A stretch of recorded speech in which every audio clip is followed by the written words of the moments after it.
കഴിഞ്ഞ ക്ലാസ്സിൽ industrial പ്രൊജക്റ്റും development പ്രൊജക്റ്റും തമ്മിലുള്ള ഒരു ഡിഫറൻസ് ആയിരുന്നു അല്ലെ പഠിച്ചുകൊണ്ടിരുന്നത്. അപ്പൊ നമുക്കിനി പ്രോഫിറ്റബിലിറ്റി തൊട്ടാണ് നോക്കാനായിട്ടുള്ളത്. സോ പ്രോഫിറ്റബിലിറ്റിയെ വെച്ച് നോക്കിയാൽ എപ്പോഴും നമുക്കറിയാം ഇൻഡസ്ട്രിയൽ അല്ലെങ്കിൽ കൊമേഴ്ഷ്യൽ പ്രൊജക്ടുകൾ എപ്പോഴും പ്രോഫിറ്റബിലിറ്റിക്കാണ് അവർ ഫോക്കസ് കൊടുക്കുന്നത് അല്ലെ. അവർക്ക് പ്രോഫിറ്റബിൾ ആയിട്ടുള്ള പ്രൊജക്ടുകൾ മാത്രമേ അവർ എന്ത് ചെയ്യാറുള്ളൂ, ഇംപ്ലിമെന്റ് ചെയ്യാറുള്ളൂ അല്ലെങ്കിൽ സെലക്ട് ചെയ്യാറുള്ളൂ. ഈ ഒരു പ്രൊജക്ട് സെലക്ട് ചെയ്യുമ്പോൾ പോലും പലതരത്തിലുള്ള ടെക്നിക്കുകൾ ഉപയോഗിച്ചുകൊണ്ട് ഏതാണോ ഹൈ പ്രോഫിറ്റബിൾ ആയിട്ടുള്ളത് എന്ന് ടെസ്റ്റ് ചെയ്യാറുണ്ട്. അതിനുള്ള പലതരം ടെക്നിക്കുകളെ പറ്റിയിട്ട് നമ്മൾ നെക്സ്റ്റ് ക്ലാസ്സിലായിട്ട് പഠിക്കുന്നുണ്ട്.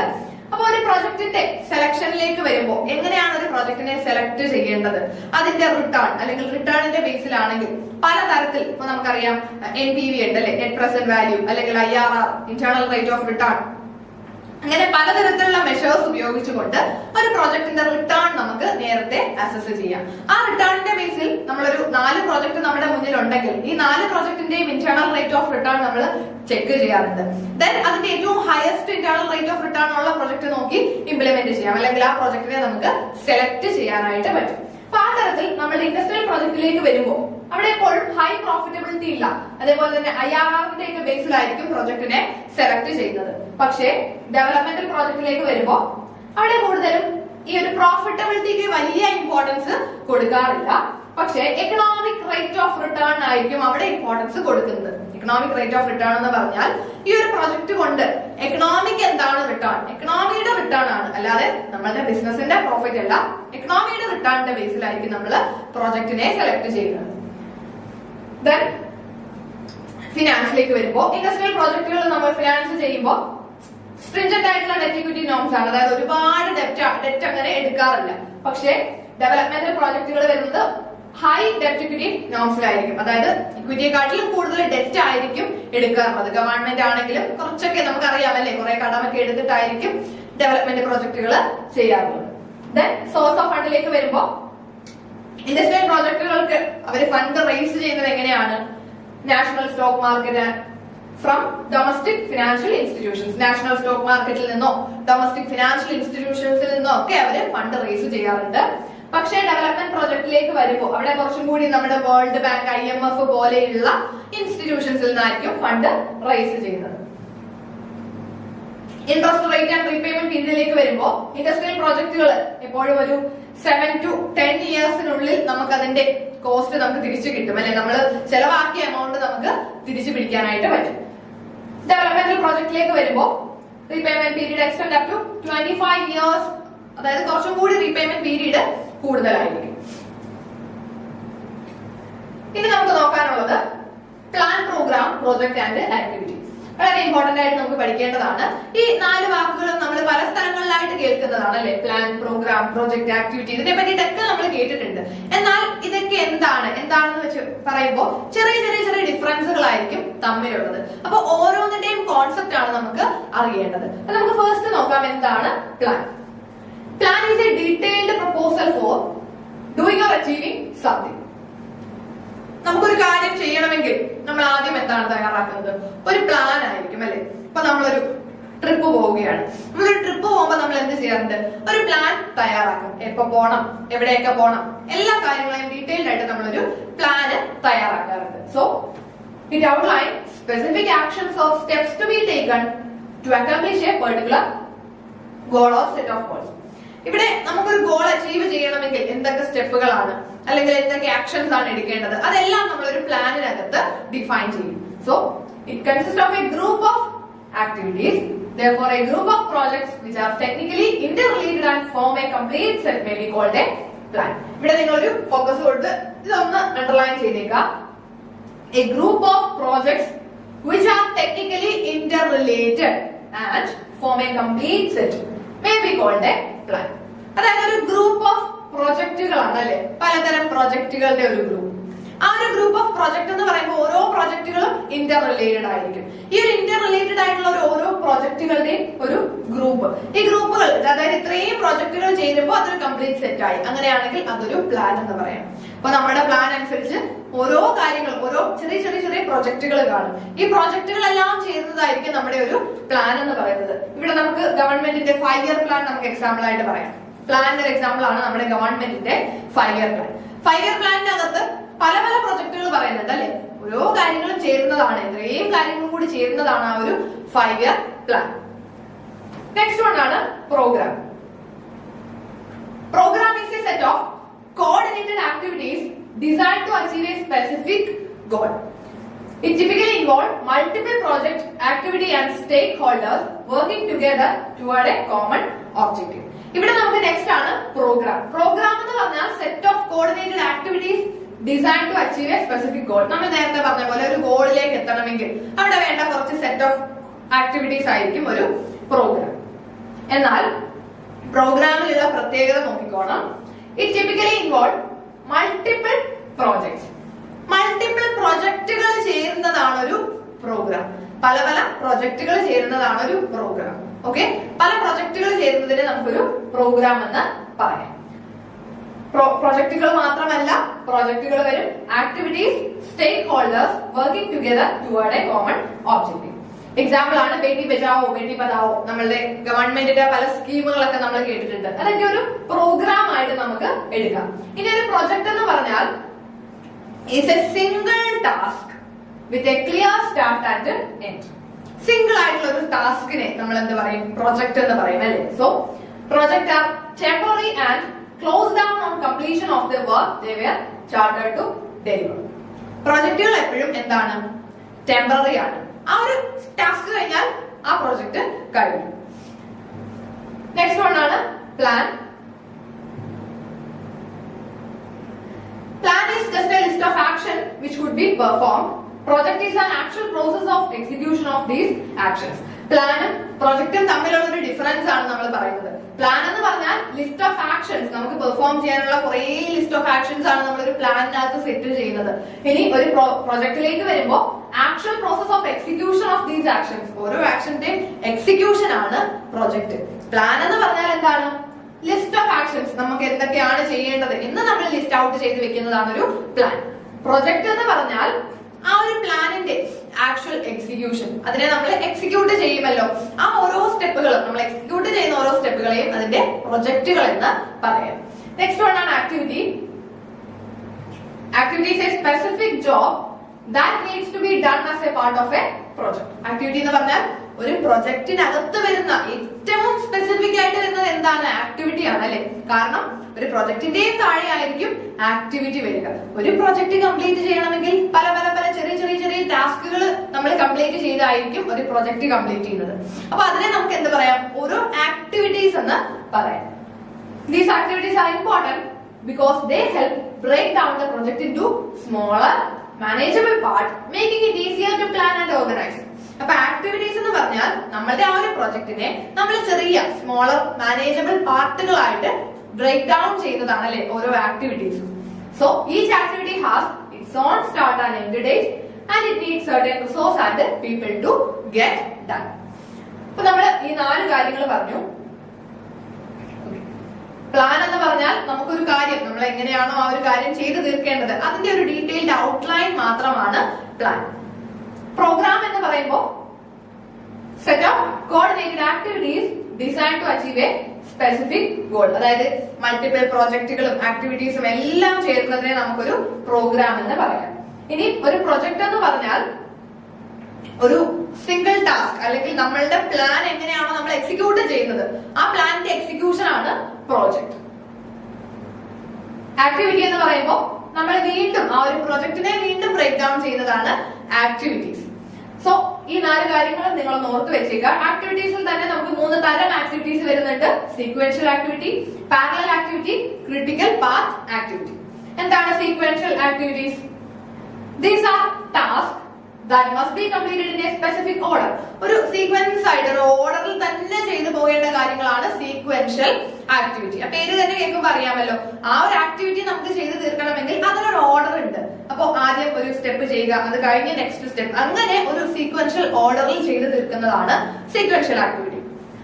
എക്സാമ്പിൾ ആണ് designing A product must precede manufacturing it. നമ്മളൊരു പ്രൊഡക്റ്റിനെ ഡിസൈൻ ചെയ്യുന്നത് എപ്പോഴാണ്? അതിനെ മാനുഫാക്ചറിങ്ങിന് മുന്നേ ആയിരിക്കും അല്ലെ ഡിസൈൻ ചെയ്യുന്നത്. ആ ഒരു പ്രൊഡക്റ്റിനെ ഡിസൈൻ ചെയ്തതിന് ശേഷമല്ലേ നമ്മളത് മാനുഫാക്ചറിങ്ങിലേക്ക് പോകുന്നത്. അപ്പോൾ അത് ഓരോ ആക്ടിവിറ്റീസ് ആണ്. ആദ്യം പ്രൊഡക്റ്റിന്റെ ഡിസൈനിങ്, അതൊരു ആക്ടിവിറ്റി. ദെൻ അതിന്റെ മാനുഫാക്ചറിങ്, അത് നെക്സ്റ്റ് ആക്ടിവിറ്റി. അപ്പൊ ഇതൊക്കെ സീക്വൻഷ്യൽ ആക്ടിവിറ്റിയിൽ വരും. നെക്സ്റ്റ് വണ്ണാണ് parallel activity. Tasks that can be executed simultaneously without dependency. Parallel ആയിട്ട് ഒരേ സമയത്ത് നടത്തിക്കൊണ്ട് പോകാൻ പറ്റുന്ന ആക്ടിവിറ്റീസ് ആണ് പാരലൽ ആക്ടിവിറ്റീസ് എന്ന് പറയുന്നത്. ഇവിടെ നമുക്ക് എക്സാമ്പിൾ പറയാം. ഡിസൈൻ ടീം പ്രൊഡക്റ്റിനെ ഡിസൈൻ ചെയ്യുന്ന സമയത്ത് മാനുഫാക്ചറിംഗ് ടീം എന്ത് ചെയ്യും? മാനുഫാക്ചറിംഗ് അല്ല, മാർക്കറ്റിംഗ് ടീം ഈ പ്രൊഡക്റ്റിന്റെ മാർക്കറ്റിംഗ് റിലേറ്റഡ് ആയിട്ടുള്ള ആസ്പെക്ടുകളൊക്കെ നോക്കും. അതൊക്കെ നമുക്ക് പാരലൽ ഒരേ സമയത്ത് ഒരുമിച്ച് കൊണ്ടുപോകാൻ പറ്റുന്ന ആക്ടിവിറ്റീസ് ആണ് parallel activities. Then critical path activities. These are activities that if delayed would directly impact the project's overall timeline. Critical path activities ലേക്ക് വരുമ്പോൾ ഈ ഒരു ക്രിട്ടിക്കൽ പാത്തിൽ വരുന്ന ആക്ടിവിറ്റീസ് എന്ന് പറഞ്ഞാൽ ഈ ആക്ടിവിറ്റീസ് നമ്മൾ ഡിലേ ചെയ്താൽ, ഈ പറയുന്ന കുറച്ച് ആക്ടിവിറ്റീസ് ഡിലേ ചെയ്ത് കഴിഞ്ഞാൽ അത് പ്രൊജക്ടിന്റെ ഓവറോൾ ടൈം ലൈനിനെ ബാധിക്കും. അതാണ് നമ്മളുടെ ക്രിട്ടിക്കൽ പാത്ത് ആക്ടിവിറ്റിയുടെ പ്രത്യേകത. ക്രിട്ടിക്കൽ പാത്ത് CPM-നകത്ത് നമ്മൾ പഠിക്കുന്നുണ്ട്, ഡീറ്റെയിൽഡ് ആയിട്ട് പഠിക്കുന്നുണ്ട് എന്താണ് ക്രിട്ടിക്കൽ പാത്ത്. അതിനെ ഡീറ്റെയിൽഡ് ആയിട്ട് നമ്മൾ നെക്സ്റ്റ് ക്ലാസ്സിലായിട്ട് ഡിസ്കസ് ചെയ്യുന്നുണ്ട്. എന്നിരുന്നാലും നമുക്കൊന്ന് നോക്കി വെക്കാം. Critical path is the longest sequence of dependent activity that determine the shortest possible duration for the completion of the project. Critical path എന്ന് പറയുന്നത് നമ്മുടെ ഡിപെൻഡന്റ് ആക്ടിവിറ്റീസിന്റെ ഏറ്റവും ലോങ്സ്റ്റ് സീക്വൻസ് ആണ്. ലോങ്സ്റ്റ് സീക്വൻസ് ആയിട്ട് വരുന്നതാണ് ക്രിട്ടിക്കൽ പാത്ത്. പക്ഷേ ഈ ലോങ്സ്റ്റ് സീക്വൻസിന്റെ പ്രത്യേകതയാണ് ഷോർട്ടസ്റ്റ് ഡ്യൂറേഷനിൽ ചെയ്തു തീർക്കാനും പറ്റും. ഷോർട്ടസ്റ്റ് ഡ്യൂറേഷനിൽ ചെയ്തു തീർക്കാൻ പറ്റുന്ന ലോങ്സ്റ്റ് സീക്വൻസ് ഓഫ് ആക്ടിവിറ്റീസ് ആണ് ക്രിട്ടിക്കൽ പാത്ത് എന്ന് നമ്മൾ പറയാറുള്ളത്. ചിലപ്പോൾ നമ്മുടെ എക്സാമിന് ചോദിക്കാം, എന്താണ് ലോങ്സ്റ്റ് സീക്വൻസ് ഓഫ് ആക്ടിവിറ്റീസ് നമുക്ക് ഷോർട്ടസ്റ്റ് അല്ലെങ്കിൽ ഷോർട്ടസ്റ്റ് ഡ്യൂറേഷനിൽ കംപ്ലീറ്റ് ചെയ്യാൻ പറ്റുമെങ്കിൽ അതിനെ എന്ത് വിളിക്കും? അങ്ങനെയാണെങ്കിൽ ഇതാണ് ക്രിട്ടിക്കൽ പാത്ത്. ഒരു പ്രൊജക്ടിന്റെ ക്രിട്ടിക്കൽ പാത്ത് എന്ന് പറഞ്ഞാൽ longest sequence of dependent activities that determine the shortest possible duration for its completion. ഒരു പ്രൊജക്ട് എൻവയോൺമെന്റ്, അതായത് ഒരു പ്രൊജക്ടിനെ ബാധിക്കുന്ന എൻവയോൺമെന്റ് ആണ്. ജസ്റ്റ് ഒന്ന് നോക്കി വെക്കേണ്ടതേ ഉള്ളൂ. നമ്മളിപ്പോ ഒരു പ്രൊജക്ട് ഇംപ്ലിമെന്റ് ചെയ്യാൻ പോവുകയാണെങ്കിൽ ആ ഒരു പ്രൊജക്റ്റുമായിട്ട് റിലേറ്റ് ചെയ്ത് നിൽക്കുന്ന എൻവയോൺമെന്റിൽ വരുമ്പോൾ social cultural value system, belief, project relevance, physical geographical conditions വരാം, legal or political conditions, political environment വരുന്നുണ്ട്, technological environment, organisational structure, economic environment. ഇങ്ങനെയുള്ള എല്ലാ കാര്യങ്ങളും ഒരു പ്രൊജക്ടിനെ അഫക്ട് ചെയ്യുന്നതാണ്. ഒരു പ്രൊജക്ടിന്റെ ചുറ്റും വരുന്ന കാര്യങ്ങളാണ് ഇതെല്ലാം. ഇവിടെയെല്ലാം നമ്മൾ എന്ത് ചെയ്യും? നമ്മളൊരു പ്രൊജക്ട് ഇംപ്ലിമെന്റ് ചെയ്യുന്നതിന് മുന്നേ ഈ പറഞ്ഞിരിക്കുന്ന എൻവയോൺമെന്റിലെല്ലാം നമ്മളൊരു സ്റ്റഡി നടത്തും. ഈ പ്രൊജക്ട് നമുക്ക് ഫീസിബിൾ ആണോ എന്നറിയാൻ നമ്മൾ എന്ത് ചെയ്യാറുണ്ട്? സ്റ്റഡി നടത്തും, അല്ലെ? അപ്പൊ നമ്മളൊരു എക്കണോമിക് അപ്രൈസൽ നടത്തും, ടെക്നിക്കൽ അപ്രൈസൽ നടത്തും, പൊളിറ്റിക്കൽ അപ്രൈസൽ, പലതരത്തിലുള്ള അപ്രൈസലുകൾ നടത്തിയിട്ടായിരിക്കും നമ്മളൊരു പ്രൊജക്ടിനെ എന്ത് ചെയ്യുന്നത്? സെലക്ട് ചെയ്യുന്നത്. ഇനി നമുക്ക് നെക്സ്റ്റ് നോക്കാനുള്ളത് പ്രൊജക്ട് ഇന്റഗ്രേഷൻ മാനേജ്മെന്റ്. എന്താണ് project integration management? It involves coordinating all elements of a project, including task, resource, stakeholders and deliverables. ഒരു പ്രൊജക്ടിന്റെ എല്ലാ കാര്യങ്ങളെയും നമ്മൾ കോർഡിനേറ്റ് ചെയ്യുന്നത്. ഇപ്പൊ എല്ലാ കാര്യങ്ങളും എന്ന് പറയുമ്പോൾ പ്രൊജക്ടിന്റെ ടാസ്കുകൾ, അതേപോലെ തന്നെ പ്രൊജക്ടിന്റെ റിസോഴ്സ്, സ്റ്റേക്ക് ഹോൾഡേഴ്സ്, ഡെലിവറബിൾസ്. എന്താണ് ഡെലിവറബിൾസ്? ഒരു പ്രൊജക്ടിന്റെ ഔട്ട്കം എന്താണോ ആ പ്രൊജക്ട് കൊണ്ട് നമ്മൾ ഉദ്ദേശിക്കുന്ന റിസൾട്ട്, അതിനെയാണ് ഡെലിവറബിൾസ് എന്ന് പറയുന്നത്. അപ്പൊ ഈ പറഞ്ഞിരിക്കുന്ന ഒരു പ്രൊജക്ടിന്റെ എല്ലാ എലമെന്റിനെയും നമ്മൾ കോർഡിനേറ്റ് ചെയ്ത് കൊണ്ടുപോകുന്നതിനെ നമുക്ക് പ്രൊജക്ട് ഇന്റഗ്രേഷൻ മാനേജ്മെന്റ് എന്ന് പറയാം. എന്താണ് ഈ ഒരു പ്രൊജക്ട് ഇന്റഗ്രേഷൻ മാനേജ്മെന്റിന്റെ purpose? The purpose of project integration management is to ensure that processes run efficiently and meet predefined goals. നമ്മുടെ ബിസിനസിന്റെ അല്ലെങ്കിൽ നമ്മുടെ ഒരു പ്രൊജക്ട് പ്രോപ്പർ ആയിട്ടാണോ പോകുന്നത്, അതേപോലെ തന്നെ പ്രീഡിഫൈൻഡ് ഗോളുകൾ മീറ്റ് ചെയ്യുന്നുണ്ടോ എന്നൊക്കെ ചെക്ക് ചെയ്യാനാണ് നമ്മൾ ഈ ഒരു പ്രൊജക്ട് ഇന്റഗ്രേഷൻ മാനേജ്മെന്റ് നടത്താറുള്ളത്. അപ്പൊ നിങ്ങൾക്ക് ഇവിടെ സ്റ്റെപ്സ് കാണാം. 7 steps of project integration management. Yes, first എന്താ ചെയ്യേണ്ടത്? Create A project charter. ആദ്യം നമ്മളൊരു പ്രൊജക്ട് ചാർട്ടർ ക്രിയേറ്റ് ചെയ്യണം, അല്ലെ? Then develop A project management plan, direct and manage project task, manage project knowledge, monitor and control project task, perform integrated change control, finally close out the project. അപ്പൊ നമുക്ക് നോക്കാം അല്ലെ, ഓരോ സ്റ്റെപ്സും നമുക്ക് പഠിച്ചു പോകാം. ഫസ്റ്റ് വൺ ആണ് ക്രിയേറ്റ് പ്രൊജക്ട് ചാർട്ടർ. നമ്മളൊരു പ്രൊജക്ട് ചാർട്ടർ ക്രിയേറ്റ് ചെയ്യണം. പ്രൊജക്ട് ഇന്റഗ്രേഷൻ മാനേജ്മെന്റിന്റെ ഏറ്റവും ബേസിക് ആയിട്ട് ഫസ്റ്റ് സ്റ്റെപ്പിൽ നമ്മൾ ചെയ്യേണ്ടത് ഒരു പ്രൊജക്ട് ചാർട്ടർ ക്രിയേറ്റ് ചെയ്യണം. എന്താണ് പ്രൊജക്ട് ചാർട്ടർ എന്ന് നോക്കാം. Projects typically start out with the creation of a project charter, a short document that provides an overview of the project and identify the project manager and key stakeholders. Project charter എന്ന് പറഞ്ഞാൽ ഒരു short document ആണ്. പ്രൊജക്ടിന്റെ basic കാര്യങ്ങൾ വരുന്നൊരു short document ആയിട്ട് നമുക്ക് പറയാം. അതായത് പ്രൊജക്ടിനെ പറ്റിയ ഒരു ഓവർവ്യൂ, അതേപോലെ തന്നെ പ്രൊജക്ട് മാനേജർ, പ്രൊജക്ടിൽ വരുന്ന കീ സ്റ്റേക്ക് ഹോൾഡേഴ്സ്, ഇവരെ പറ്റിയിട്ടൊക്കെയുള്ള കുറച്ച് ഡീറ്റെയിൽസ് അടങ്ങിയ ഒരു ചെറിയ ഒരു ഷോർട്ട് ഡോക്യുമെന്റ് ആണ് നമ്മളുടെ പ്രൊജക്ട് ചാർട്ടർ. ഒരു പ്രൊജക്ട് ചാർട്ടറിനകത്ത് എന്തൊക്കെ കാര്യങ്ങൾ കാണും? Scope, objective and deliverables. എന്താണ് നമ്മുടെ ഒബ്ജക്റ്റീവ്, നമ്മുടെ ഈ ഒരു പ്രൊജക്ട് കൊണ്ട് എന്താണോ ഉദ്ദേശിക്കുന്നത്, അതേപോലെ തന്നെ ഡെലിവറബിൾസ്, നമ്മുടെ പ്രൊജക്ടിന്റെ ഔട്ട്കം എന്തായിരിക്കും. ദെൻ പ്രൊജക്ട് ടീം മെമ്പേഴ്സ്, ആരൊക്കെയാണ് ഈ പ്രൊജക്ടിന്റെ team members, risk, benefit of return on investment, budget, business cases, ഇതെല്ലാം നമ്മുടെ പ്രൊജക്ട് ചാർട്ടറിനുള്ളിൽ ഇൻക്ലൂഡ് ചെയ്യണം. നെക്സ്റ്റ് ആണ് ഡെവലപ്പ് പ്രൊജക്ട് മാനേജ്മെന്റ് പ്ലാൻ. ഒരു ചാർട്ടർ ക്രിയേറ്റ് ചെയ്ത് കഴിഞ്ഞാൽ നമ്മൾ നെക്സ്റ്റ് ചെയ്യേണ്ടത് എന്താണ്? ഒരു പ്രൊജക്ട് മാനേജ്മെന്റ് പ്ലാൻ ഡെവലപ്പ് ചെയ്യണം. എങ്ങനെയാണ്? The next step involve developing a more detailed project plan which specify the project scope statement, deliverable, timeline, milestone and metrics to evaluate success. കുറച്ചുകൂടി detailed ആയിട്ടാണ് നമ്മൾ ഈ ഒരു പ്ലാൻ തയ്യാറാക്കുന്നത്. അതായത് പ്രൊജക്ട് മാനേജ്മെന്റ് പ്ലാൻ തയ്യാറാക്കുന്നത്.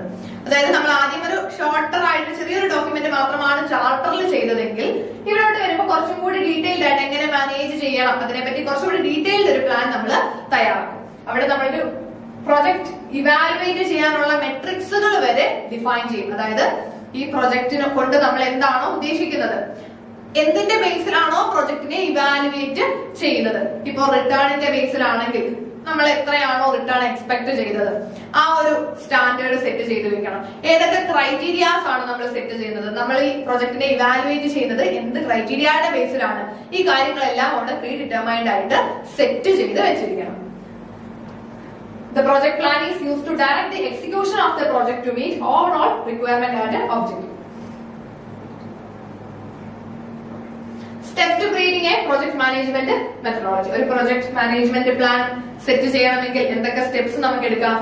ഫസ്റ്റ് ചെയ്യേണ്ടത് meet with stakeholders to set project requirement, deliverable and objectives. ആദ്യം നമ്മളൊരു സ്റ്റേക്ക് ഹോൾഡേഴ്സുമായിട്ട് ആ ഒരു പ്രൊജക്റ്റുമായിട്ട് റിലേറ്റ് ചെയ്ത് വരുന്ന വ്യക്തികളായിരിക്കും അവിടുത്തെ സ്റ്റേക്ക് ഹോൾഡേഴ്സ്.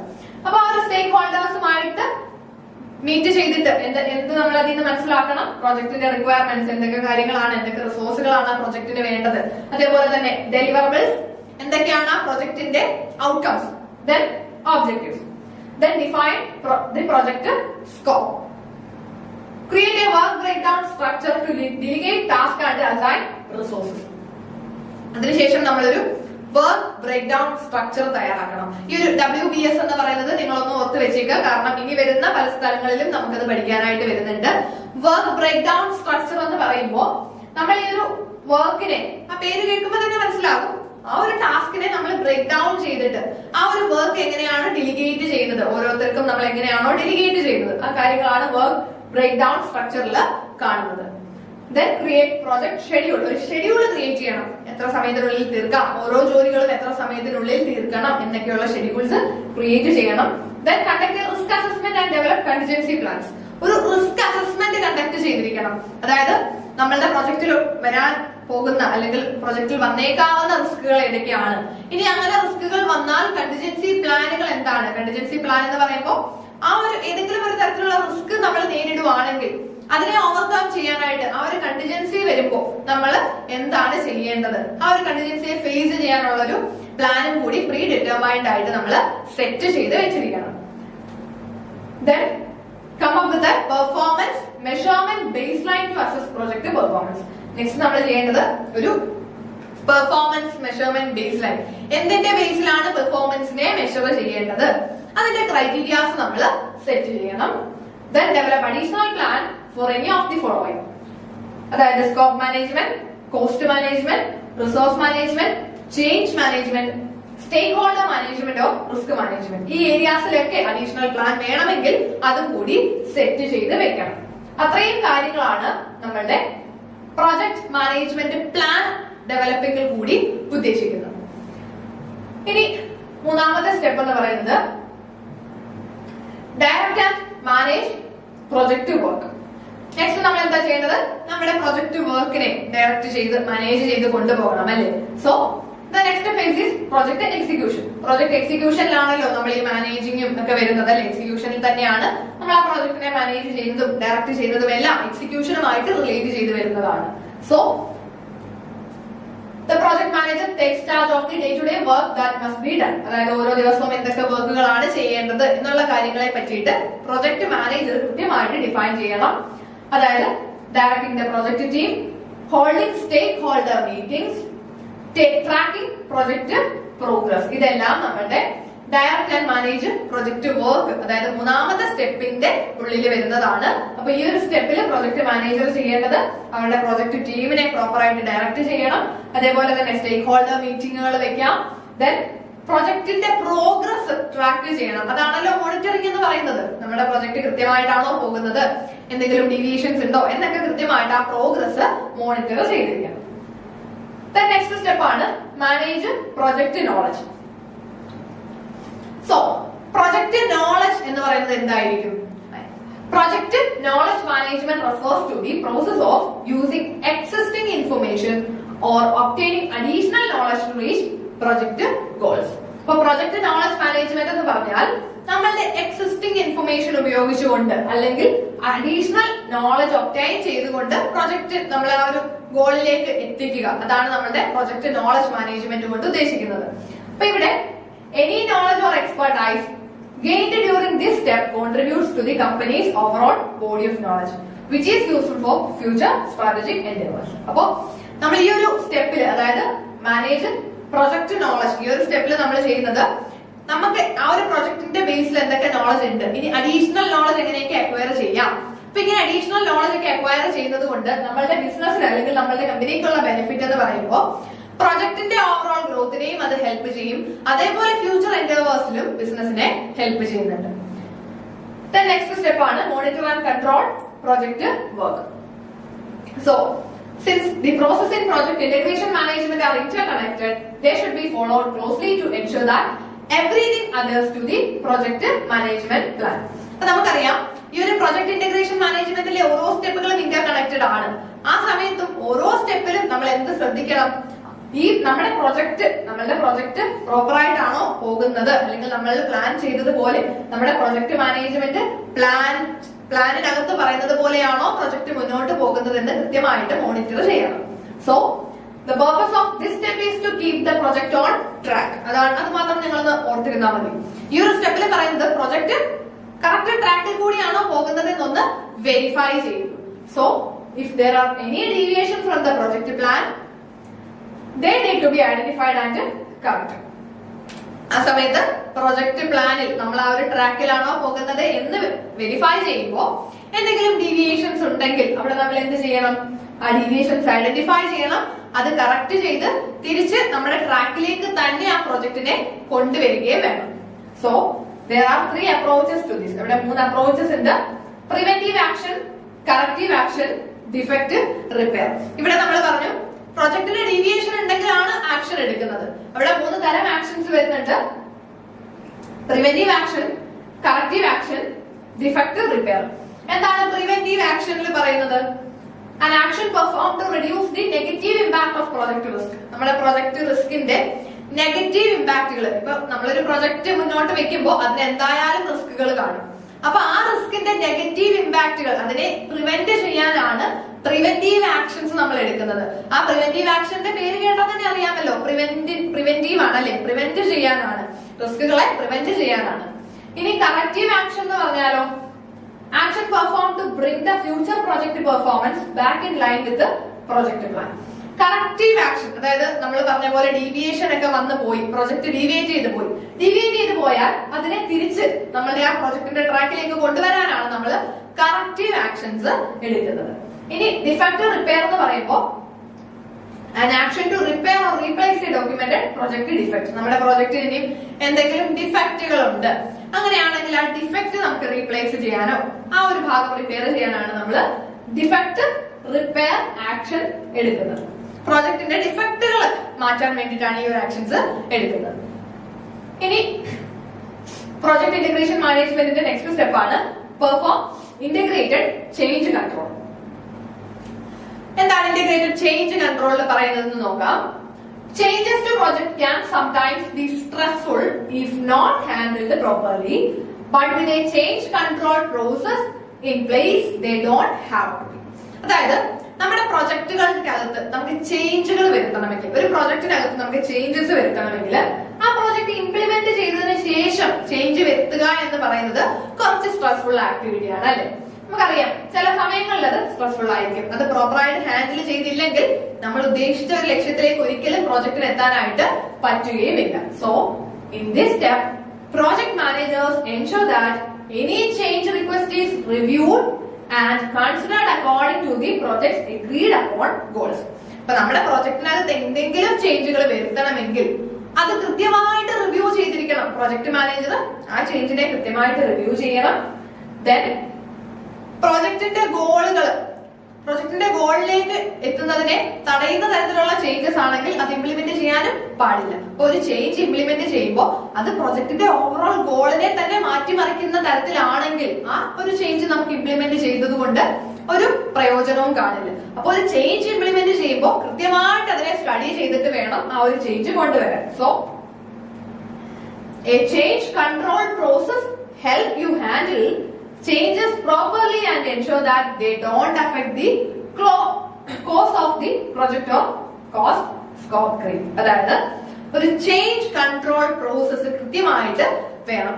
ഏതൊരു പ്രൊജക്ടിനാണെങ്കിലും ആ ഒരു പ്രൊജക്ട് മാനേജ്മെന്റിന്റെ ഭാഗമായിട്ട് ഒരു ചേഞ്ച് കൺട്രോൾ പ്രോസസ് വേണം. അതായത് ചേഞ്ചുകളെ കൃത്യമായിട്ട് ഹാൻഡിൽ ചെയ്യണം അല്ലെ. അതേപോലെ തന്നെ നമ്മൾ ഏതെങ്കിലും ഒരു ചേഞ്ച് ഇംപ്ലിമെന്റ് ചെയ്യുന്ന സമയത്ത് പ്രൊജക്ടിന്റെ ആ ഒരു കോഴ്സിനെ തന്നെ അഫക്ട് ചെയ്യുന്ന തരത്തിൽ ആ ഒരു ചേഞ്ച് വരാനും പാടില്ല. ഇനി നമുക്ക് നോക്കാനുള്ളത് നെക്സ്റ്റ് വൺ ആണ് close out the project. Close out the പ്രൊജക്ടിലേക്ക് വരുമ്പോൾ after all project work is complete and deliverables are shipped and approved by the client, it's time to close the project.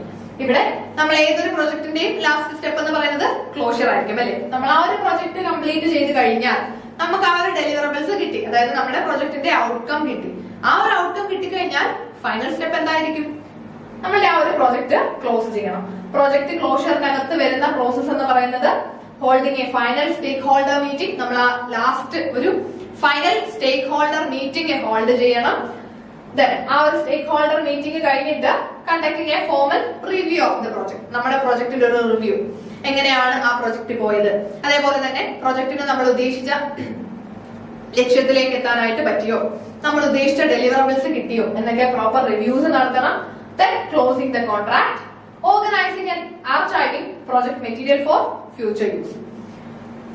So, project closure serves as a reference for future endeavors and provide insight on how to improve the project integration and management system. അപ്പൊ ഈ ഒരു project closure കൊണ്ട് നമുക്കൊരു future reference കൂടിയാണ് അല്ലെ.